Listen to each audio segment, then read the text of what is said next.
अब तपाईहरुले सा सी सु से सो लाई उच्चारण गर्ने तरिका र लेख्ने तरिका सिकिसक्नुभयो। अब सिक्नेछौं हामीले यी हिरागानाको सा सी सु से सो बाट आउने एक वटा शब्दको अर्थ म तपाईहरुलाई लेखेर देखाउने छु। सा बाट के आउँछ लेखेर देखाउने छु। यसलाई चाहिँ सा भन्ने गरिन्छ। यसलाई चाहिँ सी, यो चाहिँ सु, यो चाहिँ से, यो चाहिँ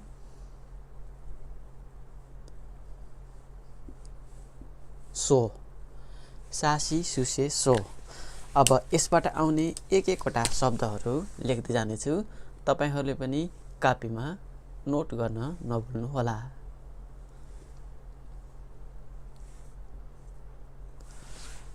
अब तपाईहरुलाई सा बाट आउने शब्दमा जाने छु। सा बाट यहाँ मैले नेपालीमा लेख्ने छु तपाईहरुलाई सम्झिन सजिलो होस् भनेर। सा बाट सा का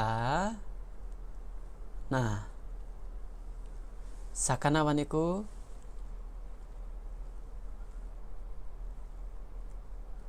माछा। साकाना भनेको माछा। F I fish. फिश। अब सी मा जाने छौं। सी बाट सी गो तो।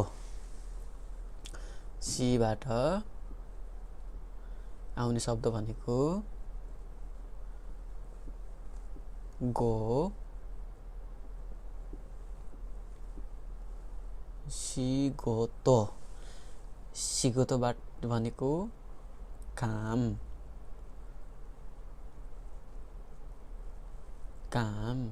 जस्तै हामीहरु काम गर्छौं, घर बनाउने काम गर्छौं, पढ्ने काम गर्छौं भन्दाखेरि घर बनाउने काम, खाना पकाउने काम।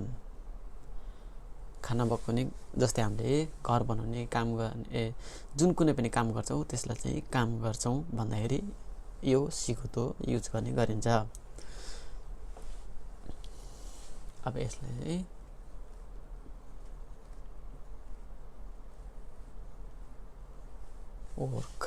वर्क। अब सु मा जाने छौं। सु ई खा। सुइखा भनेको वाटरमेलन।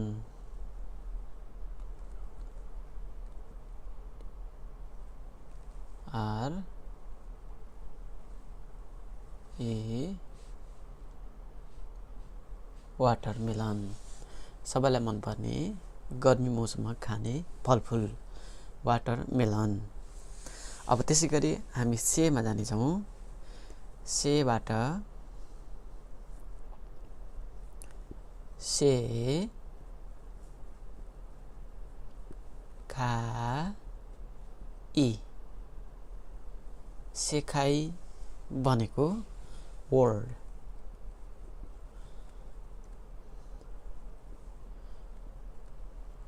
विश्व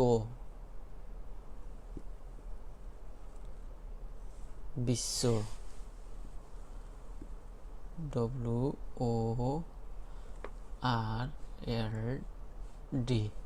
वर्ल्ड भन्ने गरिन्छ। अब त्यसैगरी सो मा जाने छौं। सो बाट आउने शब्द भनेको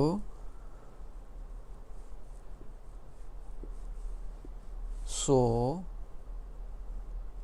उ जी, सौजी भनेको सरसफाई।